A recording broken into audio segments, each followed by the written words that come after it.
Phil Simmons বলেছেন তিনি Nahid রানাকে feel করছেন, নাহিদ রানাকে না পাবার 1-0 ব্যবধানে অস্ট্রেলিয়ার বিপক্ষে টেস্টে এগিয়ে থাকার পর সিরিজ নির্ধারণী আসলে বলা যায় আবার বলা যায় না।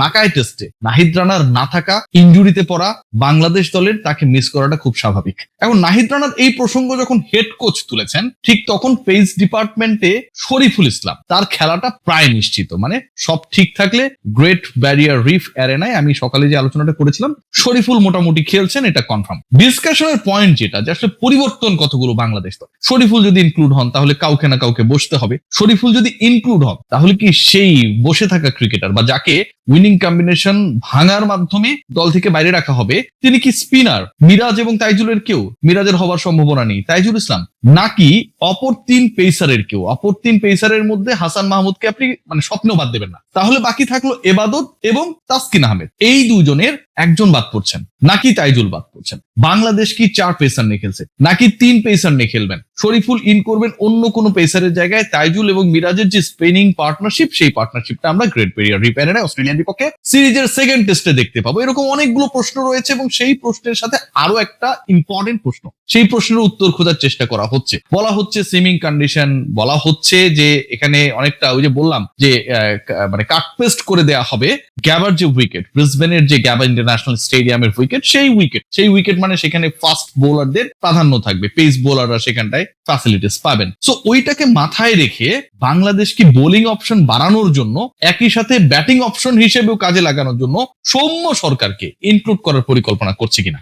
এই যে সমীকরণগুলো, এই যে আলোচনাগুলো, এই ডিসকাশনগুলো, এই ডিসকাশনের একটাই আপনি শেষ পর্যন্ত গিয়ে ফলাফল পাবেন যে বাংলাদেশ দে আর স্ট্রংলি থিঙ্কিং তাদের উইনিং কম্বিনেশন ডারউইন টেস্টে অস্ট্রেলিয়াকে 9 উইকেটে হারানোর ম্যাচের যে দলটা ছিল, যে 11 ছিল, সেই কম্বিনেশন ভাঙার পরিকল্পনায় স্ট্রংলি রয়েছে। Let's discuss about Shoriful's inclusion. দেখুন, শরীফুলকে খেলানোর বা শরীফুলকে ইনক্লুড করার দুইটা ইম্পর্টেন্ট রিজন রয়েছে।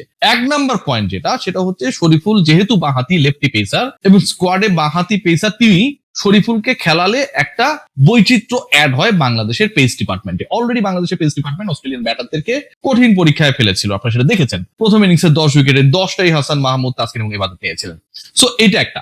দ্বিতীয় যেটা, সেটা হচ্ছে লাস্ট টেস্টে তুলনামূলকভাবে অপর 2 পেসার হাসান মাহমুদকে বাদ দিলে যিনি থাকেন, তাসকিন আহমেদ এবং ইবাদত হোসেন, তাদের যেই রোলটা ছিল সেই রোলটা আরেকটু প্রোঅ্যাক্টিভ হলে ভালো হতো। সো টিম ম্যানেজমেন্টের একটা মানে কি বলবো, একটা বেটার থিঙ্কিং এর পয়েন্ট ক্রিয়েট হয়েছে যে আমরা হয়তো শরীফুলের অপশনটাকে কাজে লাগিয়ে ইবাদত তাসকিনের একজনকে রেস্ট দিতে পারি, বাদ পড়ানোর রেস্ট দিতে পারি, যেন একজন ফ্রেশ ক্রিকেটার এসে প্রতিপক্ষের উপরে তার বেস্টটা ডেলিভার করতে পারে। আবার একই সাথে Ebadot and Taskin along with Hasan Mahmud, তাদেরকে নিয়ে প্রচুর রিসার্চ অলরেডি ডান।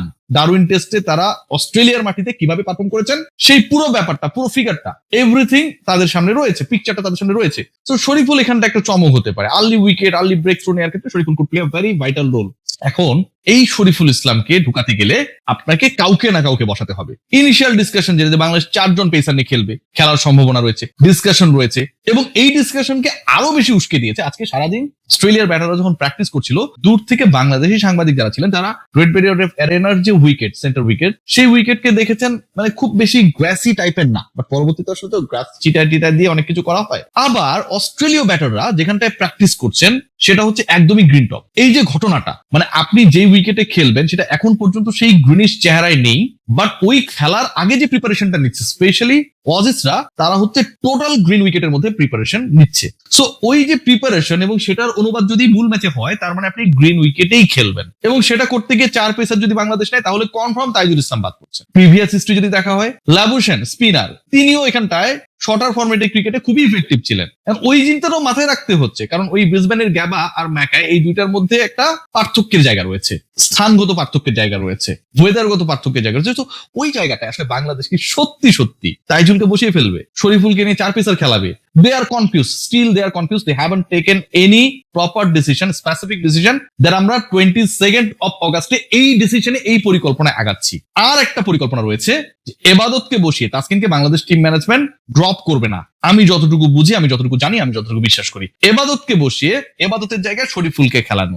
সেক্ষেত্রে 2 জন স্পিনার তো মেহেদী হাসান মিরাজ, তাইজুল ইসলাম থাকছেন, এবং 3 পেসারের ক্ষেত্রে অন্তত একজন আপনি বাঁহাতি পাচ্ছেন এবাদত বাদ পড়ছে, শরীফুল সেই জায়গায় ঢুকছে, হাসান মাহমুদ থাকছেন এবং তাসকিন আহমেদ মিলে একটা compact attack. What about Soumya Sarkar? Soumya Sarkar কি বাংলাদেশ টিম ম্যানেজমেন্ট আসলে খেলানোর মতো? মানে এই জুয়াটা খেলবেন কিনা, লেগে গেলে জ্যাকপট, না লাগলে পুরোপুরি আপনি আউট অফ দ্য গেম। এখন সৌম্য সরকারকে নিয়ে পরিকল্পনা যথেষ্ট কারণ রয়েছে। সৌম্য সরকার এই টাইপের কন্ডিশনে প্রুভেন পারফর্মার, যদিও সেই পারফরমেন্সটা অনেক বছর আগে। এখন এই প্রুভেন পারফর্মারকে যদি আপনি খেলাতে চান, আপনার ব্যাটিং ডিপার্টমেন্ট থেকে একজনকে বাদ দিতে হবে। লিটন কুমার দাসকে আপনি বাদ দেওয়ার কোনো সুযোগই নেই। বাংলাদেশের আসলে যে কোনো ধরনের সিচুয়েশন গুলো যখন ক্রিয়েট হয়, বাংলাদেশ মানে একটা ক্রাইসিসে পড়েছে, আমি দেখেছি যে দুইজন ক্রিকেটার এই ক্রাইসিস মেরামতের ক্ষেত্রে সবসময় বড় রোল প্লে করেছে। একটা হচ্ছে মেহেদী হাসান মিরাজ, আর একটা হচ্ছে Liton Kumar Das. No doubt last টেস্টে তার ভালো যায়নি, এটা না চাইতেই পারে। মুশফিকুর রহিম দলের সবচেয়ে এক্সপেরিয়েন্সড ক্যাম্পেইনার, আপনার তাকে লাগবে, তার ব্যাটিং লাগবে, তার বুদ্ধি লাগবে, মাঠে তার উপস্থিতি লাগবে এভরিওয়্যার।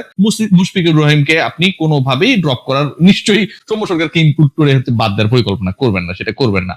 ওপেনিং এ যদি আমি দেখি, তানজিদ হাসান তামিম লাস্ট ম্যাচে শতক হাঁকিয়েছেন, সেকেন্ড ইনিংসটা ভালো যায়নি, but he knows the bowling attack. Ultimately Australia কি করতে পারে সেই সম্পর্কে বাংলাদেশের কোনো ব্যাটারের যদি সবচেয়ে বেশি ধারণা থাকে, তো সবচেয়ে বল বেশি খেলা ব্যাটার তানজিদ হাসান তামিম। 197 বল খেলেছেন, 101 রানস করেছেন, তার রয়েছে সেই আইডিয়াটা। তানজিদ হাসান তামিম তার প্লেসে থাকছেন। মুমিনুল হক সৌরভ, তার ব্যাটে বাংলাদেশ উইন পেয়েছে, 49 করেছেন, দারুণ টাচে রয়েছেন।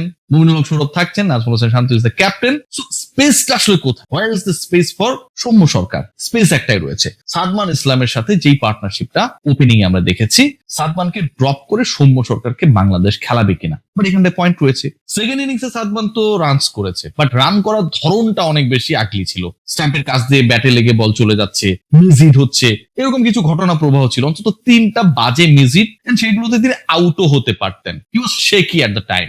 সাদমানকে ড্রপ করে বাংলাদেশ সৌম্য সরকারকে কি খেলাবে? যদি সেটা হয়, তাহলে বাংলাদেশ একই সাথে এই টাইপের কন্ডিশনে তানজিদ তামিম যেমন হচ্ছে প্রপার ব্যাটার, সৌম্য সরকারকেও একটা পার্টনার হিসেবে পেল, এন্ড সৌম্যের বোলিংটাকে Bangladesh team management extra options হিসেবে, বোনাস হিসেবে কাজে লাগাতে পারবে during their requirement. Let's see what happen. অনেক আলোচনা এখনো বাকি রয়েছে। টেস্ট শুরু হতে কিন্তু আর বাকি মাত্র 2 দিন। সবাই ভালো থাকবেন। Take care.